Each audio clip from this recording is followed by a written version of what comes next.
ẹni tó bá lọ nígbà tí wọ́n ń pín oúnjẹ palliative nìkan ni kó dúró wo fídíò yìí ó ní fídíò mi máa yé ṣé rí èmi máa fi ra mi ṣe example palliative tó ń pín ní oúnjẹ ìjọba tó ń pín ilé ni mo wà ọjọ́ Jímọ̀ ní Tẹ̀dẹ̀ lọ́jọ́ yẹn I was going to mosque jẹ́jẹ́ mi wọ́n gbogbo wọn ń pín oúnjẹ wọ́n ń gbé oúnjẹ ní ọ̀nà wọ́tà bí mo ṣe kó fún kalẹ̀ Ọlọ́run kí n mọ́ mú fún dání mo bá lọ gádà tó wà láàrin Ẹdẹ sí ìlú Ọ̀ṣun gádà dáàmù yẹn wàláì mo rò bí mo ti kú ni nígbà tí wọ́n bẹ̀rẹ̀ sí ní gun ara wa mọ́lẹ̀ àìní sùúrù pé nǹkan mọ́ gbóúnjẹ mo rò bí mi ti lọ pé mo ti kú bẹ́ẹ̀ ni ẹ̀rù ń bà àwọn tó wà láńdì pé kíní kan kí ló ṣẹlẹ̀ àwọn ọmọdà Ọlọ́run ló ṣáàrí bí mo yẹ kó láàrin yẹn Ọlọ́run ni mo tún wá wọlé tán àwọn guys kan wà nínú ilé tó ń ju oúnjẹ látòkè bó ṣe ju pálí àpò oúnjẹ látòkè báyìí orí mi ló balẹ̀ sí mo lọlẹ̀ bẹ́ẹ̀ ni wẹ̀ mo lọlẹ̀ guy kan ló sáré já omi ló ń da omi sí mi lórí mo tó escape kúlẹ̀ kejì kan ṣe rí poverty bí tó máa dá poverty máa dálẹ̀ mo ṣe fídíò kan ní last month mo ní àwọn tó ń lọ sí hajj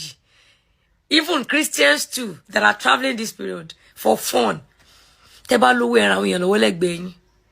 ó ń lọ hajj ìyá àtọmọ àwọn ọmọ 2 years ọmọ 1 year ọmọ tí ọmọ tán ṣe ní umura ọmọ tí kàn sáré kiri ẹ sanwó fóònù náà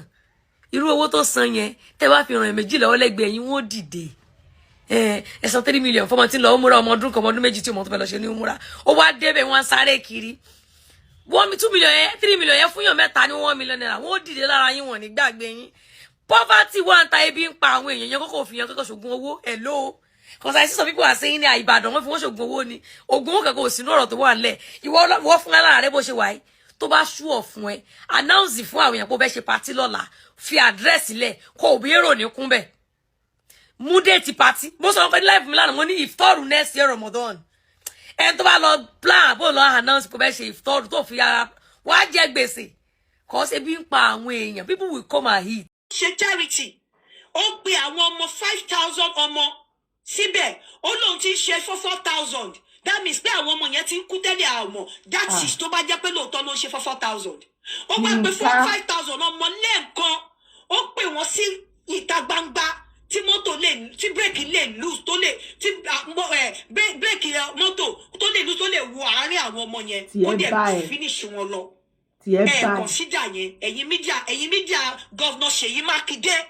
ẹ̀yin Tóyìn Balógun ò consider yẹn mọ́tò lè wà rí àwọn ọmọ yẹn lọ mọ́tò wà rí wọn lọ béèrè ẹ̀yin tẹ́ ń ṣe interview béèrè pé ambulance mélòó ló ti gbà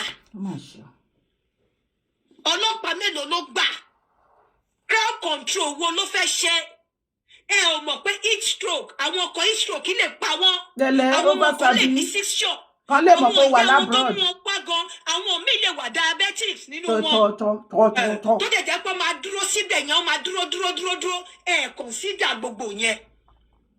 nǹkan tó bá ti jẹ́ oúnjẹ báyìí ìmí inú yín ti ń sunkún pé oore ló fẹ́ ṣe ìyẹn ò kì í ṣe oore kárí bàbá ńlá kárí mi ni because there are ways téèyàn lè fi ṣe kinní yẹn without causing commotion without making those children vulnerable without exposing those children to danger kárí mi ní ìyẹn ò ṣoore. tí ẹ bá ẹ yín ká because àwọn ọmọ yẹn àwọn ọmọ kan wà nínú àwọn ọmọ yẹn ní September tí wọn ò tí sanwó school wọn ò tí rí school wọn why don't you reach out to them individually why tó ṣe reach out tó ṣe sanwó school wọn àwọn ọmọ kan wà tí wọn ò ráṣọ why tó ṣe lọ sí schools. ṣé o mọ̀ pé ó ní president ó ní mọ̀mọ́ rẹ̀ ní Tinubu. school tí wọ́n ti ṣe kíní yẹn I'm very sure school yẹn gan ò lè gba 2,000 ọmọ 5,000 at a time kárí mi ní ò kí ń ṣoore kárí mi tó dẹ̀ wà so stupid láti jẹ́ kí live àwọn ọmọ ọlọ́mọ kó sọnù mo wá ní gọ́vnọ̀ ẹ̀yin o. tó bá ní stupidity ìwọ gọgọ ló yẹ kán máa pè é shut up. ẹ̀yin abiyamọ ayé ṣe gbọ́ nǹkan tí Yínká TNT sọ ṣé ẹ rí fídíò tí mo gbé wọlé ṣe gbọ́ nǹkan tí sísá yẹn sọ ìyà wà Nàìjíríà ebi ń pa àwọn èèyàn ẹ̀yin olówó ilẹ̀ Yorùbá ẹ ṣàánú àwọn mẹ̀kúnnù ṣe bẹ́ẹ̀ gbálàyé tí woman yẹn sọ tóun náà jẹ́ victim tó ti experience pé lórí give away iye ó ní ibi tó ti ju ráìsì orí òun ni àfihì ó lọlẹ̀ bẹ́ẹ̀ ó kú wọ́n ṣẹ̀ tún revive ẹ̀ wọ́n domi wọ́n ṣẹ̀ jí sáyé padà kí tó fún Yínká ní reply ẹ̀ gbogbo ọmọ Yorùbá mo kí wa orúkọ tèmi ò yí padà Yèyé Dára Kòkòkò ó ní mò ń jẹ́. Léni Saturday ohun tó ṣẹlẹ̀ ní Ìbàdàn tí olórí Naomi àti Alhaji Oríyọmí Hamzat tí wọ́n organize láti ṣe fún gẹ́gẹ́ bí Xmas Christmas party fún àwọn ọmọdé. Wọ́n ṣe give away ní Anambra léni Saturday. Òkú ti sùn lọ bẹ̀rẹ̀bẹ̀ o. Bẹ́ẹ̀ ni mo sọ fún ẹ. Òkú ti sùn lọ bẹ̀rẹ̀bẹ̀ àìmọye ló wà nílé ìwòsàn náà lọ́wọ́lọ́wọ́ tá à ń sọ yìí kó lè mọ level tí ìyà fi wà ní Nàìjíríà. Ṣé wá rí Yínká ẹni òfò, Yínká TNT ẹni òfò, Yínká TNT ẹni ègbé, Yínká TNT ẹni àdánù. Ó yẹ ká sọ ẹ́ lókùúta pa ni, ká wá jù ẹ́ sínú ṣaka, ká jù ẹ́ sínú ọ̀sà, ká fi ẹ́ ṣọmọ ẹja lóore. Ṣùgbọ́n ó ṣe ni láàánú bàbá fi ẹ́ ṣọmọ ẹja lóore. Ẹja gan ò lè jẹ́ ẹ̀ torí láti rú orílẹ̀ kan ẹsẹ̀ ó ta, ó dùn, ó yan gbogbo ẹ̀ kò sí èyí tó gẹ̀ẹ́tì torí gẹ̀ẹ́tì. Mo mọ̀ pé èyí tí mò ń sọ ẹ̀ báyìí àwọn tó mọ̀ má dá ló ó wáyàn tó máa fi jí ògo wo ló wà lára ẹ̀. Ògo wo ló wà lára ẹ̀? Jọ views wo lórí téèyàn kò ti rí jù bẹ́ẹ̀ lọ lánàá? Views wo show wo ló ṣe téèyàn kò ṣe jù bẹ́ẹ̀ lọ lénìí? Jọ èèyàn mélòó ló followers mélòó ló tó ta sí ẹ lọ́pọlọ tó rò wípé èèyàn kò ní jù bẹ́ẹ̀ lọ? Ẹ má máa rò wípé gbogbo èèyàn tí ò bá ti máa ṣe làwùlàwù bíi tiyín kó máa ṣe chọ́ọ̀chọ̀ bíi tiyín tó wà reserve. Àwọn yẹn ológo àná ni wọ́n. My dear, kò sẹ́nibọ̀dì tó jólógo àná níbi kankan. Jọ Yínká TNT tó bá ṣe show 1 billion lè máa wò ẹ́ kẹ́mi ṣe show kí 1 kó wò mí. Tá bá jọ wá dúró báyìí ṣé wọ́n sọ wípé ayé ẹ̀ bíi ti tèmi ni láti ran orílẹ̀ kan ẹsẹ̀ pé kájọ dúró kájọ tákà pẹ̀lú owó tó ló ní àti gbogbo nǹkan tó ló wà lọ́wọ́ ẹ̀ àti connection tó ní wàláhì ibi tí èmi Dára sì máa wò hàn bí ẹrẹ bẹ́ẹ̀. Kì í ṣe gbogbo wa kọ́ la máa wá sórí online àbí gbogbo wa la máa ṣàṣeyàn mò ń bá lágbájá sọ̀rọ̀ kíní kan ti ṣẹlẹ̀ jẹ́ sáré pé kíní kan mo ní connection. No, dàgbé òṣì sórí ilé ayé ó tóbi fẹ̀rẹ̀gẹ̀dẹ̀ ibẹ̀ ní kọ́kọ́ ni mò ń lọ. Mo yìí ń bọ̀ wá fún ẹ o. Yínká TNT ṣé beauty olórí Naomi òun ló ní ẹ lára ni àbí ṣé ex Ọọ̀ni ni ẹ ni? Torí láti ìgbà tí Ọọ̀ni àti olórí Naomi some years back tán ti ní marital struggle ló ti wà lọ́rùn olórí Naomi o. Ṣé o ti fẹ́ Ọọ̀ni rí ni? Ṣé rival nìyẹn ni? Àbí bó ṣe ga tó fi gbọ̀nlẹ̀ tó beautiful tọ́run tó fi ẹwà kẹ láti ran orílẹ̀ kan ẹsẹ̀ torí kò sí nǹkan tó fi sọ́run tí ò bá lára mu tí ò wùyàn tí olórí Naomi bá ń lọ tó ń kọjá lọ àrí má lè lọ àwò padà sẹ́yìn gbélé yìí ò bá jáyé ẹni a sì jọ́kọ ẹni. Bí olórí Naomi bá jẹ́ àbúrò ẹ̀ ńkọ́ bó bá jẹ́ ìyàwó àbúrò ẹ̀ àbí kó jẹ́ family kó jẹ́ relation ẹ̀ ṣé gbogbo nǹkan tó sọ ẹ̀ náà ló máa sọ? Ó yá Yínká TNT ká tó dìpù nínú màtá ẹ̀ kọ́kọ́ wá bí kó wá gbọ́ ẹni ègbé ẹni àdánù ọ̀bùn olóòórùn wá gbọ́. Anambra stampede leaves many fear dead, others injured. Ní Anambra ní èní eléni ẹ̀yin ìyá àti bàbá tó ń wò mí tó ń gbọ́ mi lọ́wọ́lọ́wọ́ ní èní Saturday ní Anambra wọ́n ṣe give away òróró rice àtowó àwọn èèyàn ti kú lọ rẹ́bẹ́rẹ́bẹ́. Àwọn wo náà ló tún kú? Àwọn ìyá àtàwọn ọmọ. Ẹ jẹ́ sáré kà fún yín ó wà online léni. Some yet to be confirmed number of persons are feared dead and others injured following a stampede that occurred at the gate of the Obi Jackson Center in Okija, in the Ihala local government area of Anambra State, late Saturday. The stampede occurred during the sharing of palliatives, including rice, vegetable oil, and money. It was gathered that the victims were mostly women and children who were gathered at the gate, struggling to gain entrance amid a very large and uncontrollable crowd. Yínká TNT ẹni òfò olóòórùn alákìísà kó wu aṣọ 1 billion ó máa ń bàjẹ́ ni kò sí nǹkan tó fi sára tó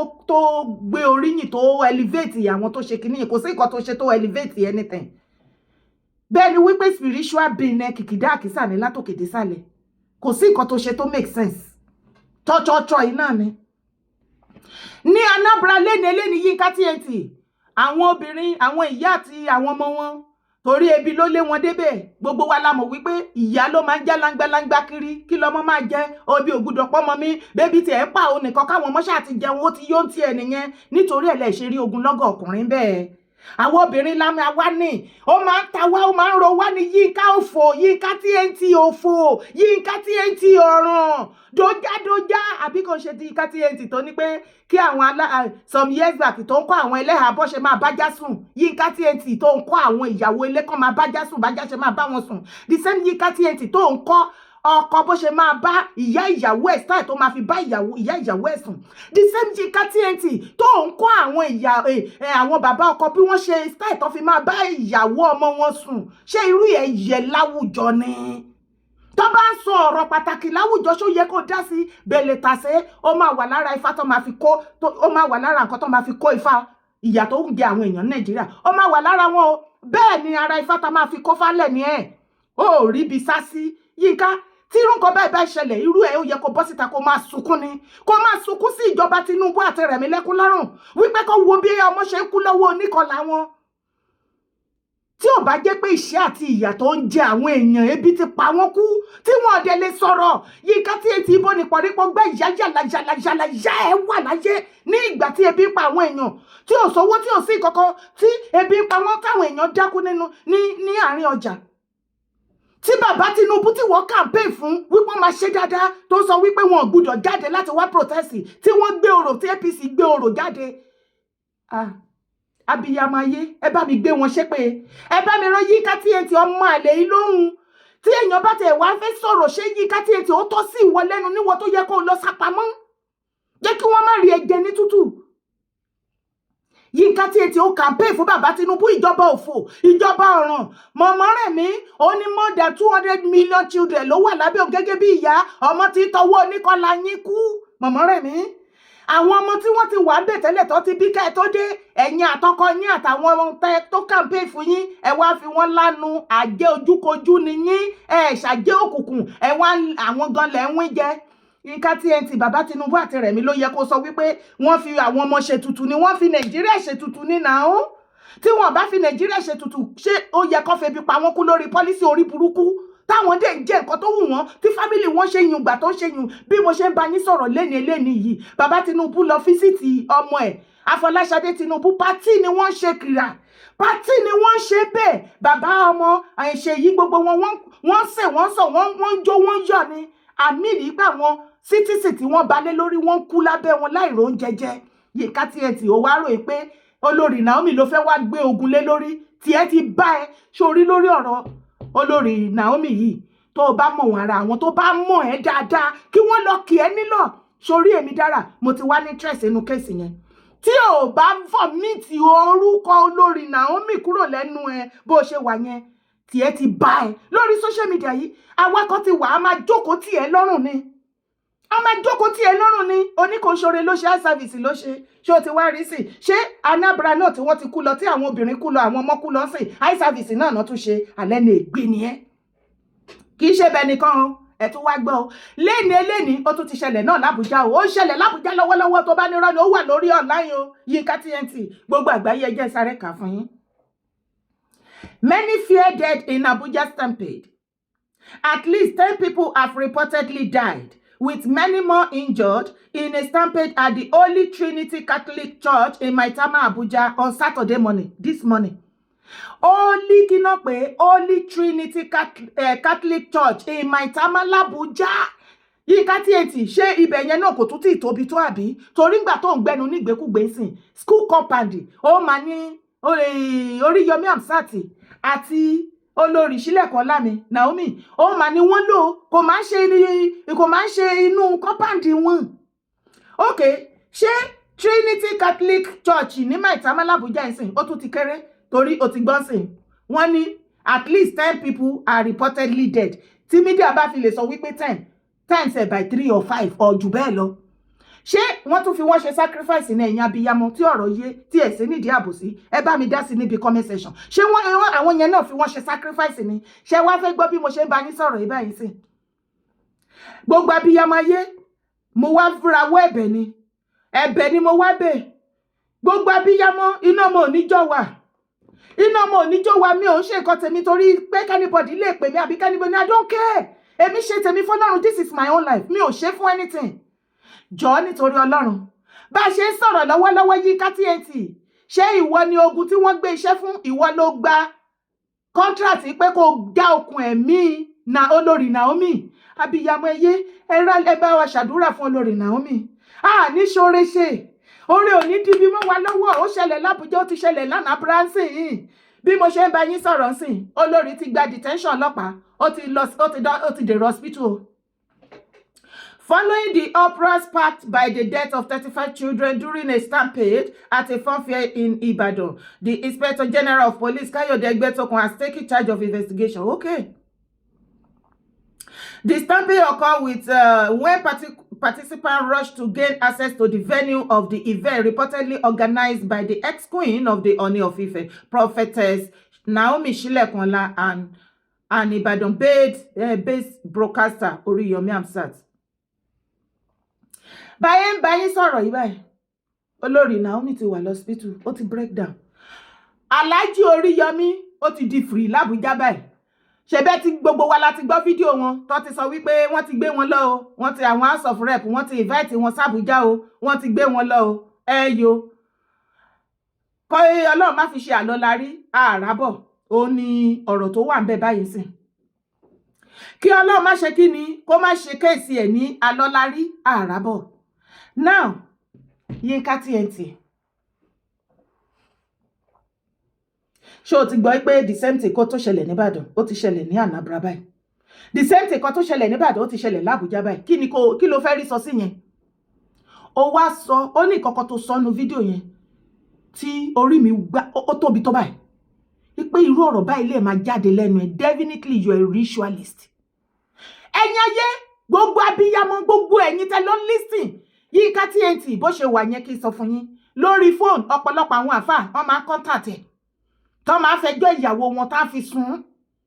Yinka TNT tí ó da ilé onílérú tí ó bá jẹ́ pé ó ní good adviser ni tó ní advice tó fúnra lára ẹ̀ wá wà nílé ọkọ kan abẹ́ ọkùnrin kan.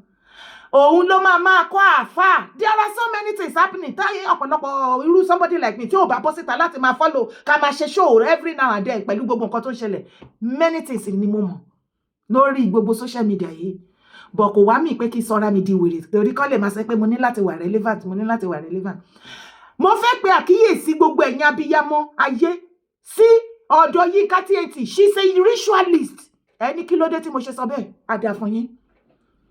Ṣebí Yorùbá ẹ̀yin lẹ lọ tẹ̀bọ̀. Ẹni olè ló mẹsẹ̀ olè tọ̀ lórí àpáta. Àbí? Yinka TNT ló fẹ́ nára ẹ̀ sábẹ́ ẹ̀gbọ́nú ọ̀rọ̀ ẹ̀ máa tútù play fún yín. Ó ní olórí Naomi ó sọ wípé kò ń ṣe ìgbà àkọ́kọ́ tó ń ṣe Christmas giveaway lélẹ̀. Olórí Shekinat náà máa ń ṣe o. Wọ́n pọ̀ káàkiri tí wọ́n máa ń ṣe o. Ó ní olórí Naomi sọ pé kò ń ṣe ìgbà àkọ́kọ́. Ó ní definitely àwọn eléyìí tó ti ṣe sẹ́yìn. Àwọn children, àwọn ọmọdé wọn máa ń kú gan. Kò bọ́ síta ni tó já sí wípé indirectly gẹ́gẹ́ bí ọmọ Yorùbá tí gbogbo wa jọ gbọ́ ta jọ létí èdè ta mọ ohun ta mọ̀rọ̀ ta mọ bí tó lè pín sí. Òun jẹ́ kó yé wa wípé olórí Naomi o every year ló máa ń lo àwọn ọmọdé láti fi ṣe sacrifice àbí. Definitely ìwọ tó mọ̀ tó lè sọ wípé irú nǹkan bẹ́ẹ̀ yẹn ṣẹlẹ̀ a jẹ́ wípé ìwọ náà ṣe the same thing. Ṣé irọ́ ni mo pa? Ẹ máa bá mi digest. Abẹ́ ti pàdé níbì kan tẹ́ ti jọ lò ó. A jẹ́ pé ti pàdé nìyẹn. Tó bá jẹ́ èmi ni family baby ni tí gbogbo nǹkan bá lọ tán ó yẹ ká ẹ sùn Yinka TNT fún ìbàlórúkọ jẹ́ pé ó pe ọmọ yín ní ritualist ló pé yẹn. Ó ní every year ló máa ń definitely làwọn ọmọ máa ń kú bẹ́ẹ̀. Ó máa ń lò wọ́n nìyẹn spiritually tó já sí wípé Ọlọ́run ló mọye àwọn ọmọ tí ìwọ náà ń lò ní online. Yàtọ̀ fún ilé onílé tó ti dàrú, ayé aláyé tó ti bàjẹ́, marriage tó ti bàjẹ́, gbà tó jẹ́ wípé dàbí mo ṣe dà ló pọ̀ lára yín. Dàbí mo ṣe dà ló pọ̀ lára yín. Yinka TNT, níwọ Yinka TNT, èrè wo ni ìpá ẹ̀ ṣe abẹ́ ní online? Èèyàn mélòó ló jèrè lára ẹ? Gbogbo abiyamọ ayé ẹ ṣàánú. ṣé ti gbàgbé pé Yínká TNT wà lára àwọn tó ṣẹ́ṣọ́ ìjọba ọ̀fọ̀ tó wà lẹ́yìn fún yín ni ó campaign fún Tinubu. Ṣé ẹ wá rí báyìí pé olóòótọ́ kì í máa lẹ́ni o. Olóò. Àwa kan ṣiṣẹ́ àròjọ tí irú ẹ̀yin kan bá wá délé ní tẹ́ sọ wípé àwọn kan ẹ dára o pé kinní kan tẹ́ ò bá fẹ́ rí ìbínú Ọlọ́run má bá wọn sọ̀rọ̀ òdì sí mi o. Mo rojọ́ ipe ebi máa pa yín ìyá máa jẹ yín kò sí nǹkan kan fún bàbá Tinubu kò ń sọ̀rọ̀ bàbá Tinubu nìkan èlò níbi tá a wá bàdé nǹkan ká tún sọ̀rọ̀ dáadáa tó jẹ́ sí wípé àwa mọ̀ wípé Buhari tó máa kúrò ńbẹ̀ yẹn wọ́n ti balẹ̀ jẹ́ ilẹ̀ ti gbẹ adẹ̀ sọ fún bàbá Tinubu pé ibi tẹ́ ń lọ yẹn nǹkan ti bàjẹ́ ó ti dàrú bàbá Akíntóyè sọ débi wípé máa bọ̀ kó o fún wa support kó tiẹ̀ wá kọ́kọ́ jẹ president nǹkan tá a bá dá dúró wọ́n nírọ́ ebi ọ̀pẹ̀ yẹn aráàlú bàbá Tinubu ò ní nǹkan kan tó máa dé bá ń bẹ̀ kò sí nǹkan kan yóò san wọ́n lẹ́nu ni ẹ̀yin rí gbogbo wa ibi aláìdá ẹ wí tán ẹ lọ kóra yín jọ ẹ sọra yín láṣíwájú beggars ẹ bẹ̀rẹ̀ sí ní àtáàkì gbogbo ọ̀rọ̀ tá à ń sọ ẹni God ṣé ní ìgbà náà tá èrò ipá wa lè ṣe ẹ padà wá ṣera yín báyìí ṣé mo ń bi yín ṣé ẹ padà ṣera yín ta ni ebi pakú nísìn ta ló gbọ́jà sí ṣọ́ọ̀bù nu yín tó jójójó àjòkú níbẹ̀ tó jójójó tó rojó tó ranjú fò bẹ́ẹ̀ tí kúrú tẹ̀ ń jójó ọ̀sánlẹ̀ ń jójó àárọ̀ kò sí anybody tó patronize yín fake life ló wá kù tí gbogbo yín wá ń ṣe náà láì ṣé irú ẹ̀yin tí gbogbo tèmi somebody like me mo bí everything ṣe lọ lẹ́rù wípé life kan wà tẹ́ máa live àbí ìkọ̀kọ̀ wà tẹ́ máa sọ àbí views kan wà àbí ìkọ̀kọ̀ tẹ́ máa ṣe tá move somebody like me hell no. Níbi tí ọ̀rọ̀ yẹn wá dé dúró Ọlọ́run ọba tí kìí ṣègbè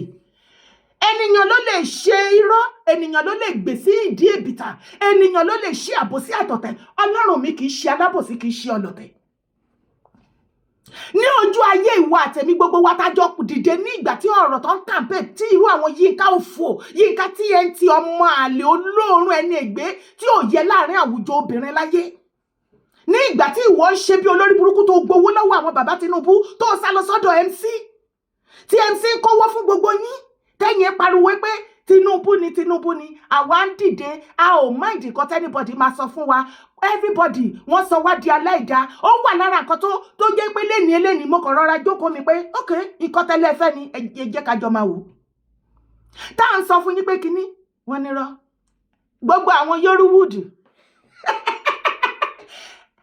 everybody ló máa jẹ breakfast yìí ojú everybody ti bó ráwọn fídíò ní orí earpiece airline nìyẹn o látàbújá ó fẹ́ olówó tó àwọn tó tún lówó nìyẹn o àbọ̀ mọ̀ pé Nigeria of today èèyàn tó bá rí jẹ yóò tó jẹ ṣẹ́kù òun ló lè rẹ̀ sọ́pọ̀ fẹ́ ra tíkẹ́ẹ̀tì kó fly láti village kan síbì kan torí róòdù kò ṣeé gbà insecurity ó ti lé everybody dànù àbẹ́yẹ̀ orí ni ibẹ̀ ni kọ́kọ́ là ń lọ kò wá sí olówó kankan Nàìjíríà mọ́ bí tá a bá dé ẹ gbàgbé òṣì mẹ̀kúnnù ni gbogbo yín gbogbo ẹ̀yin tẹ́ wá lówó láàrin ẹ̀yin ọmọ Yorùbá tí ẹ fi hàn press àwọn mẹ̀kúnnù lásìkò yìí ẹ lówó ọ̀ọ́bì yín ẹ lówó ẹni ègbé ni yín ẹ̀yin tí mùsùlùmí tẹ́ ẹ lè kówó tẹ́ ẹ lè ra ájì 5 million 7 million 10 million fún àwọn èèyàn lọ ṣàdúrà lásán tí ebi ń pa ọ̀pọ̀pọ̀rìpọ̀ àwọn èèyàn ṣe nǹkan kan ọ́bì yín ẹ̀yin kìrìsìtẹ́nì tí ẹ mọ̀ tí ebi ń pa gbogbo àwọn èèyàn lásìkò yìí tẹ́ ẹ wá sanwó pilgrim pé káwọn èèyàn lọ olófò ní ègbé ni yín àdúrà yín ò gbà ẹ̀ ṣe kankan ẹ̀yin gangan ní eye service tó yẹ kí Yínká TNT máa pè fún kò ń ṣe irú olórí Naomi she's an individual like me like you Yínká TNT yourself ṣé olórí Naomi ojú ọmọ Tinubu ni tó o ní ẹ ṣe lé tó bá jẹ́ pé ó fẹ́ ṣoore ṣé kò mọ iye àwọn ọmọ tí kò rówó ráṣọ wọ̀ kó lọ ránṣọ fún wọn ṣé ọmọ ẹ pé òun ni Fọláṣadé Tinubu òun ni Rẹ̀mí Tinubu ọ̀dẹ̀ ìgbà tọ́pọlọ ẹ ti yòrò kò mọ̀ jókòó àtòbò lọ kó máa wí rádaràdá kó máa wí rédèrèdè kó máa ṣe bí òsín lórí platform ẹlẹ́jọ́ òfò kí ni mo ti ẹ̀ sọ Ọlọ́run ló mọ ibi tí Yínká TNT tó tojú bọ̀ ẹ̀yin òwò látòkèdè sàlẹ̀ ni tó bá mọ̀yàn wò tó dẹ̀ mú wò dáadáa wàláhì Yínká TNT ò ní ìfọ̀kànbalẹ̀ ó ti kọwọ́ bọ̀ nǹkankan tó ti bá tiẹ̀ jẹ́ báyìí láàárọ̀ lọ́sàn-án lálẹ́ ṣóṣòṣó ni ẹjọ́ ẹ̀ ni wàá rojọ́ kú ó mọ̀ ẹpẹ́jọ́ máa ń gbẹ̀yàn ó rí bó ṣe rí òkè wọra ẹnu mìíràn ó ríra ẹni ó ti kó kò ṣe pé ó gbó tó bá léèyàn kó ìlà kó ó ti kó Yínká TNT láti irun orí dé ìkànnà ẹsẹ̀ tẹnutẹnu ó ti kó ó rẹ́nu ẹni bóyá ewu jọ bí ìyá 189 years kí ló ṣe ó réyàn bẹ́ẹ̀ sọ̀rọ̀ ṣùgbọ́n inú tèmi wá dùn wípé kí ni gbogbo ẹ̀yin Yorùwúdù alábòsí tá pariwo títí tẹ́ ṣe bẹ́ẹ̀ ni tẹ́ fi wágún lágídí tẹ́ lẹ́ṣàbòsí lọ́bẹ̀ ó padà jẹ ọ̀ọ́bì yín last everybody wá jọ jẹ breakfast nsìn àbí kò ṣe bẹ́ẹ̀ ó ti rí bẹ́ẹ̀ náà ẹ̀yin náà wò ó nísìn ní mọ́ǹtì December ẹ wo gbogbo múfì tí wọ́n release pátápátá Fẹ́mi Adébáyọ̀ release tiẹ̀ Fúnkẹ́ Akíndélé release tiẹ̀ Tóyìn Àyìnmákù Mẹ́sà Ìgbè gbogbo wọn pátápátá ẹ fi compare àwọn tán bá ìgbà tí wọ́n like last year àti sẹ́yìn tán bá release video sí cinema gbogbo orí social media máa ṣe wìtìwìtì even nínú Nàìjíríà ń bẹ̀ wàá máa rí fídíò oríṣiríṣi bọ́n ṣe ń pọ̀ lọ́wọ́ bọ̀ oríṣiríṣi wàá máa rí review left right center wàá máa rí picture inú àwọn celebrity gan máa dùn pé kinní kan wọ́n make sense kò sẹ́ni máa sọ fún ẹ this time around pé kò sí ṣìngbọ̀n sales kankan bí kankan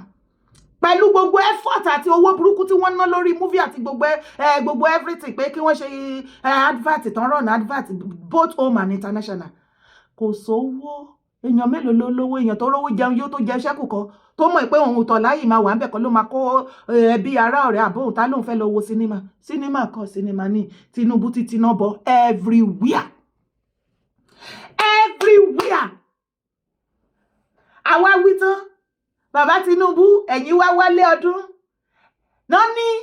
ikú ń pa àwọn ọmọ lábẹ́ yín àwọn ọmọ tó ń ṣẹlé ayé kẹ́yìn tó dé Yínká TNT